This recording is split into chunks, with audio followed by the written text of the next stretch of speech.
Good afternoon. Karimganj TV নিউজের পক্ষ থেকে আপনাদের সবাইকে স্বাগত।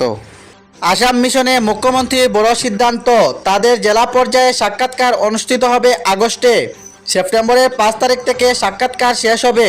30 সেপ্টেম্বরে 30,000 যুবককে 2 লাখ টাকা অংশ দেওয়া হবে। এরই মধ্যে প্রথম ধাপের সাক্ষাৎকার শেষ হয়েছে। প্রথম বছরে 30,000 যুবককে তহবিল দেওয়া হবে।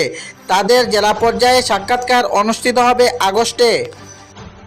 অরুণোদয় প্রস্তুতি নিচ্ছে রাজ্য সরকার। অরুণোদয় প্রকল্প নিয়ে বড়সড় ঘোষণা করলেন মুখ্যমন্ত্রী ডক্টর হিমন্ত বিশ্ব শর্মা।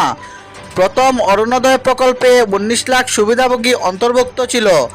অরুণোদয় 2 লাখ ও 27 লাখ সুবিধাভোগীকে কভার করে। অরুণোদয় 3 লাখ আরও 2 লাখ সুবিধাভোগীকে কভার করে। অরুণোদয় সুবিধাভোগীর সংখ্যা বেড়ে 47 লাখ হবে। অরুণোদয় 3 লাখ সুবিধাভোগীর জন্য নির্বাচন প্রক্রিয়া সেপ্টেম্বর থেকে শুরু হবে।